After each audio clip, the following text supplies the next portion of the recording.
Je te propose de te présenter, Mike. Ouais, donc moi c'est Mike, 45 ans. J'ai découvert qu'était le corps sur les réseaux. Ok. À l'époque, je t'ai contacté parce que, en fait, ta pub sur les réseaux disait qu'on pouvait avoir des résultats avec des entraînements assez courts. Et moi, Ouais. j'avais l'habitude de m'entraîner des 1, 2 heures par jour, de finir éclaté. Et donc, je voulais tester autre chose. C'est comme ça qu'on a pris contact.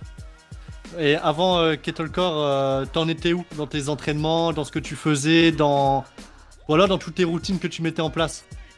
En fait, je m'entraînais beaucoup, mais sans structure. Je faisais un petit peu des entraînements style CrossFit, des entraînements style Strongman, mais je finissais souvent éclaté et je commençais un peu à plus avoir envie de m'entraîner en fait, à force. Ouais.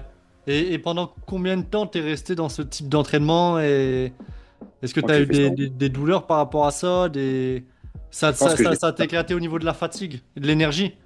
Ouais, je pense que j'ai fait ça 3, 4 ans. Et là, vers la fin, quand je t'avais contacté, je commençais à avoir mal au dos en fait. Mal Ok. au dos et au genou un petit peu à force. Je pense qu'à force de me tuer, et puis en plus, comme je faisais plus attention, je grossissais aussi. Ok. Donc voilà.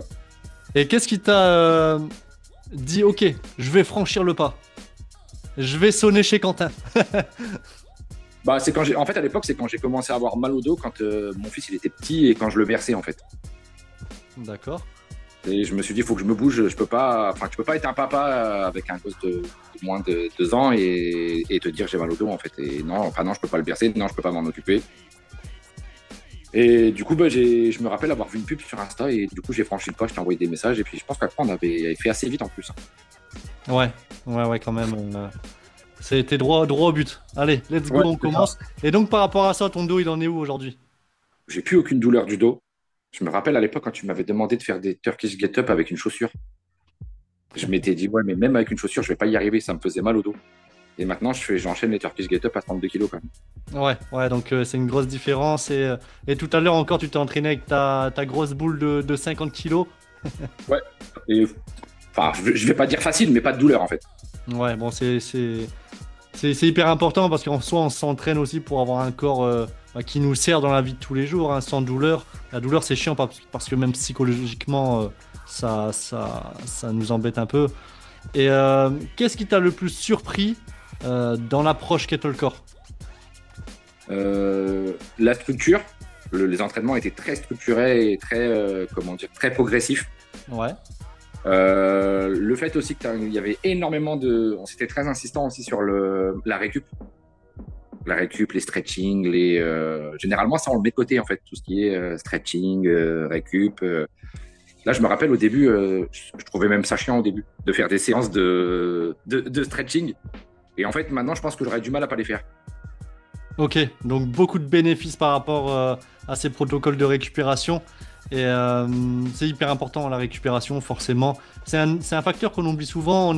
On veut souvent, allez, on va s'entraîner, on va faire de la force, on va ci, on va ça. Mais on oublie le point le plus important, qui est la récupération du corps. Parce que sans récupération, bah, déjà on se crame, on se blesse et on n'avance pas. Et il faut savoir que la récupération, même, si on regarde grossièrement, on se dit, allez, on va faire du stretching. Oui, ça va améliorer la récupération, mais surtout, ça améliore notre énergie, ça décharge le mental. Et derrière, il y a un effet beaucoup plus puissant que juste avoir récupéré de sa séance de sport. Donc, euh, donc maintenant, tu peux plus faire sans stretch, quoi, sans tes Ouais, protocoles de ouais, alors, récupération. c'est ça. Enfin, tu sais, je les ai intégrés dans ma routine du quotidien, en fait. Ouais, c'est une Et hygiène corporelle. c'est ça. Et le truc qui m'avait beaucoup surpris aussi, c'est de progresser autant pendant les cycles, soit en force, soit en cardio, sans avoir l'impression d'en faire, et juste avec. Parce que souvent, les cycles, c'était 2 mouvements, en fait. Je vais dire, tu sais, par exemple, j'ai énormément progressé sur le cardio avec les snatchs. J'ai énormément progressé à l'époque en force quand on avait fait le protocole clean. Les swings aussi, ça m'a. Et puis, bah, alors, le mouvement, voilà, maintenant où j'arriverai plus à m'en passer, c'est le Turkish Get Up. Ouais, alors que c'était la bête noire au départ. Ouais. C'est ça, c'est ça. Ça, c'est un mouvement, j'ai l'impression que ça travaille tout, en fait.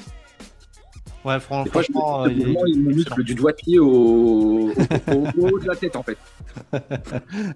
Ah, c'est ça, c'est qu'en fait, on prend, tu l'as très bien vu, on prend une poignée d'exercices 20-80 entre du poids de corps et de la kettlebell, parce qu'au poids de corps, tu sais, il y a tout ce qu'on met en place, les démarches, etc. Et on perfectionne la technique et on se focus dessus. Donc, euh, L'idée, c'est pas de faire 100 exercices différents, c'est d'en faire une dizaine qu'on maîtrise à la perfection et qui nous donne la performance pour les 100 autres exercices. Mm. Et, et donc, tu pensais pas pouvoir développer autant de force avec aussi peu d'exercices? Ouais, moi je pensais qu'on pouvait développer. Alors si, pour moi, on pouvait, dans ma tête, on pouvait avec peu d'exercices, mais juste avec, tu sais, bench press, squat et les trucs basiques en fait. Ah ouais, Pas ok. avec, pas avec ce que je faisais là et pas faire autant de choses en même temps. Ok. Parce que si tu fais que du bench press, bah, tu sais, enfin, tu vas devenir fort et basta en fait. Là, j'avais l'impression qu'on faisait en même temps et le cardio et la mobilité et la force en fait avec la kettlebell. Ah oui, tout était. C'est ça. Bah après, ton corps, on le travaillait comme enfin, une structure entière. Donc, on passait Ouais, par c'est assez l'équilibre, holistique, ouais. par la coordination, par la force, par la puissance, par la mobilité. On travaillait vraiment tout ce qu'un physique a besoin pour être performant, même la stabilité profonde du corps, hein. C'est pour ça que tu n'as plus de Mm. douleur. Au départ, c'est quelque chose sur quoi on s'est beaucoup attardé pour enlever tes douleurs du dos, la stabilité profonde et même la connexion cerveau-muscle et la respiration. Ça, et je pense que le truc aussi qui a été top, moi, que j'ai apprécié tout au long de l'accompagnement, c'est les. Et en plus, ça a évolué, tu as changé beaucoup de choses au fur et à mesure. C'était les corrections vidéo, en fait. Ouais, Ça faisait presque comme si j'avais un coach à la maison, en fait. ouais. C'est vrai que les corrections, c'est quelque chose qu'on parle pas souvent. Mais avec les kettlebells et même, enfin, vu qu'on travaille, en fait, nous, on travaille l'art du mouvement. Donc, Mm. c'est hyper important d'avoir derrière bah, le coach qui est là, tout simplement, pour le direct. Ok, tu m'envoies cette vidéo, je te fais un retour direct. Et là, Non, en plus, toi, tu peux ça allait très actionner. vite. Ouais, ça allait très vite. Il y a même des fois où j'ai eu les corrections pendant la séance. Donc ça, je peux même pas. Ouais. On fait comme on peut, quoi. Ah, Et, non, mais, ouais. et ce que j'avais apprécié aussi, c'est que à part les tests, j'ai jamais fini cramé, en fait. Oui, parce que c'est vrai que c'est quelque chose qu'on peut aborder. C'est que toi, tu as un mode de vie qui te prend énormément d'énergie. Tu as souvent des nuits où tu dors. Des fois, tu dormais 2 heures. Ouais, ouais, ouais.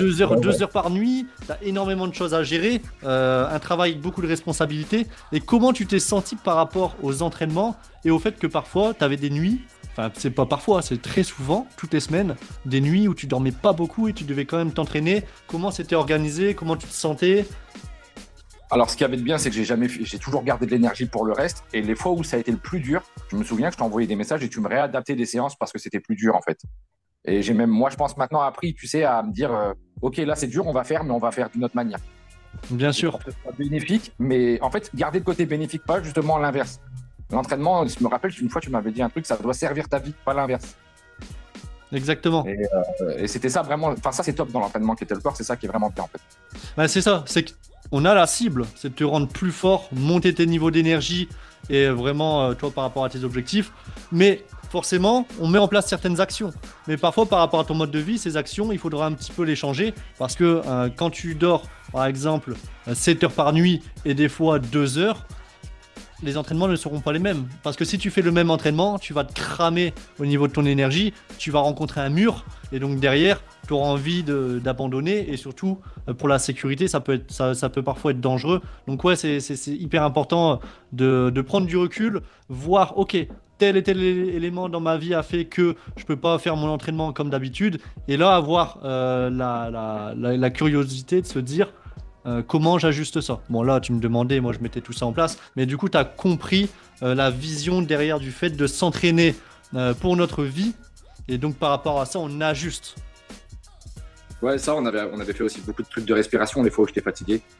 Ah oui, des protocoles de Énormément de protocoles respiration. de respiration ensemble et que je vais garder pour longtemps, en fait. Ouais, bah ça, la respiration, hyper important aussi. C'est vrai que j'en parle pas souvent. Mais c'est des choses, forcément, tu as vu, hein, on s'attarde beaucoup sur la respiration, que ce soit pour la force comme la détente. Ouais, ouais, ouais. En fait, c'est ça, là, le truc de Kettlecore, c'est ça. C'est que moi, je me suis venu pour. En gros, je voulais un programme alimentaire et quelqu'un qui me dit quoi faire dans le sport. Et je me suis retrouvé avec quelqu'un qui me disait, en gros, comment faire dans la vie de manière holistique. Ouais, Comment gérer la fatigue, comment gérer. Je t'ai même parlé de mes problèmes au boulot, des fois. Je t'ai parlé de pas mal de choses. Et je crois que c'est le gros plus de Kettlecore. ouais. C'est une vision holistique de l'humain, pas juste une vision de tu vas soulever des poids et tu vas manger du riz et de la viande. Ouais, bah, je comprends complètement. Et du coup, par rapport à ça, c'est vrai que même à un moment, au travail, on avait remarqué que du coup, bah, tu avais complètement changé de mindset et que tu avais Ouais. plus d'énergie et que on l'avait remarqué et ça t'avait fait du bien ou quelque chose comme ça. En fait, ça m'a ouvert des portes parce que plus d'énergie, plus sûr de moi, plus d'assurance dans mes choix et je pense aussi plus de leadership, tu vois, du coup. Bien sûr. Tu sais, t'arrives, t'as plus d'énergie, t'es sûr de toi, t'es structuré parce que la structure qu'on mettait en place dans la vie, bah, je l'ai pris au travail, tu vois. Et ouais, je pense que ça m'a ouvert pas. Enfin, là c'est en cours, donc j'en parle pas trop, mais ça m'a ouvert pas mal de portes en fait. Bah voilà, franchement super. Tu viens pour, en pensant que tu allais avoir un plan alimentaire et des entraînements, bah t'as fini vraiment avec quelque chose de bien plus grand. En fait, C'est ça. t'es C'est venu ta pour bande la pointe de système. l'iceberg, sauf qu'après il y avait le dessous de l'iceberg. Et souvent c'est ce que les personnes disent, c'est bon, on vient, on pense qu'on va faire des séances d'entraînement et changer son alimentation. Oui, c'est quelque chose qu'on met en place, mais on voit bien plus large.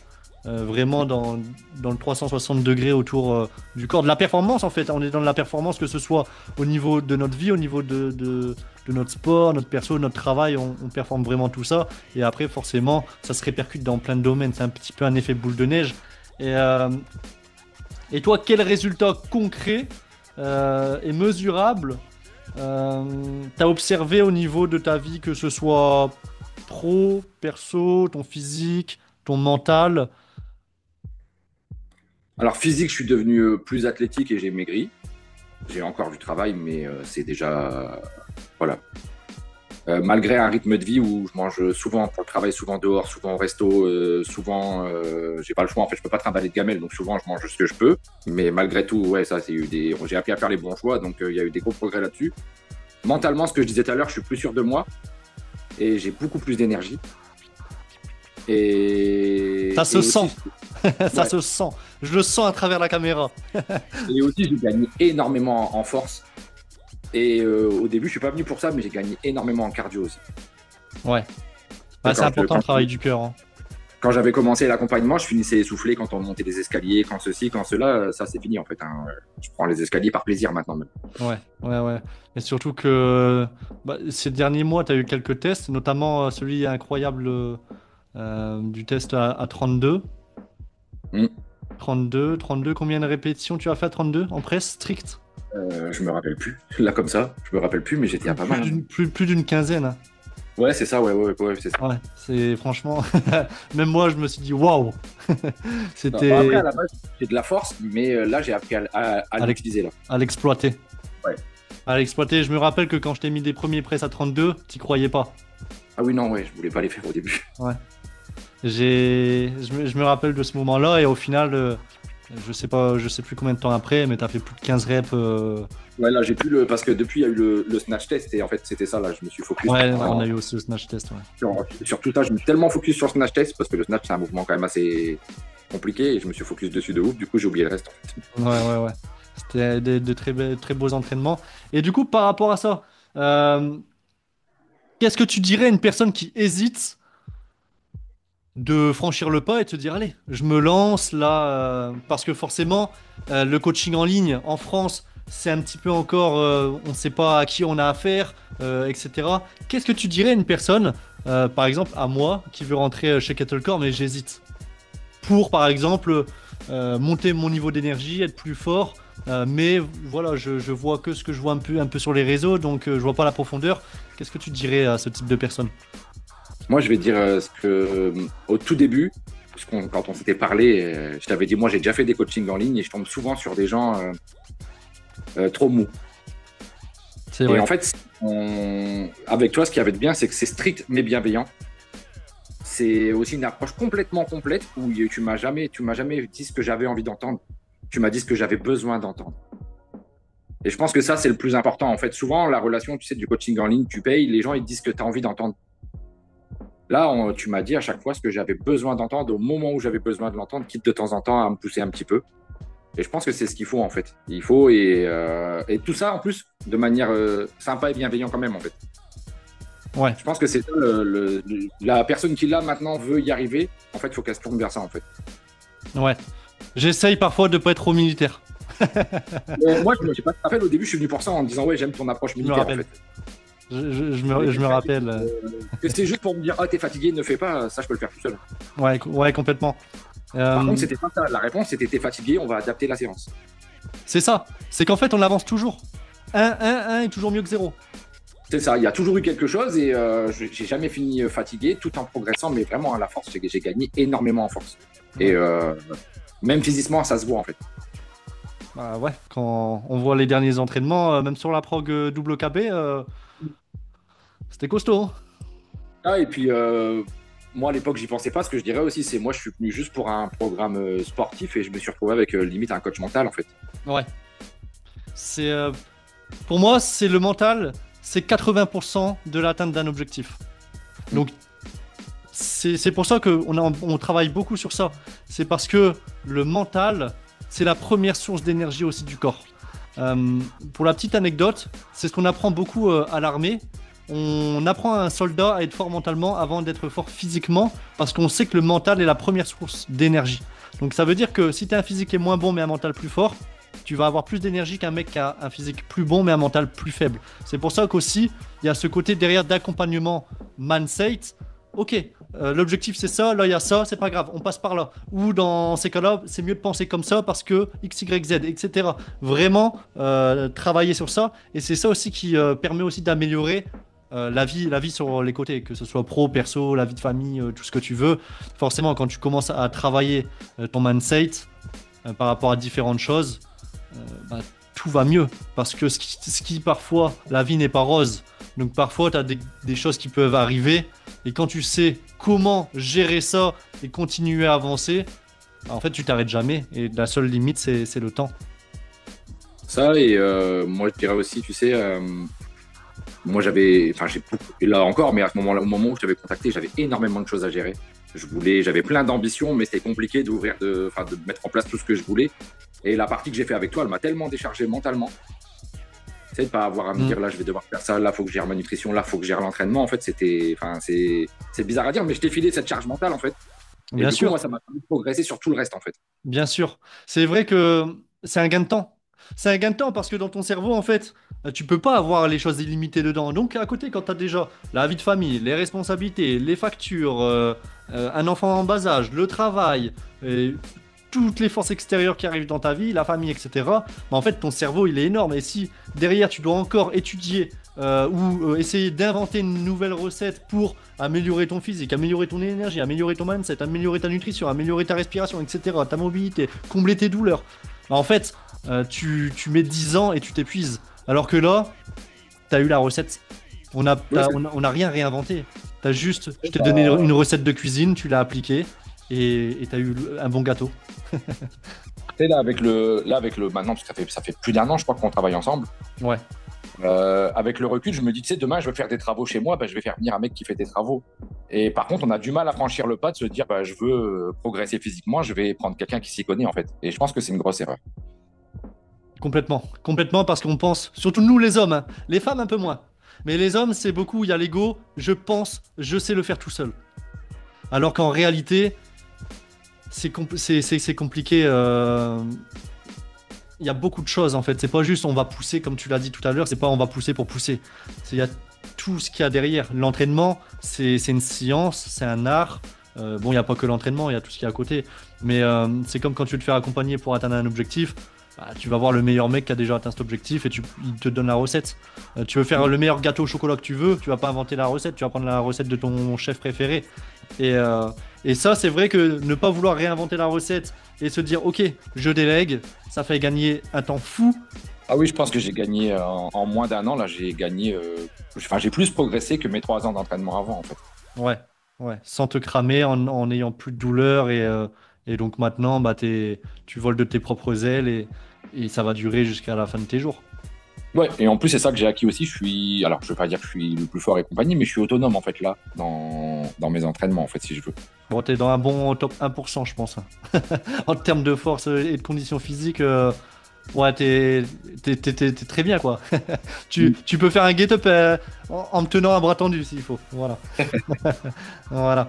Donc, super. Merci Mike pour cette belle conversation. Et je te souhaite une très bonne journée. Ouais, ça marche toi aussi.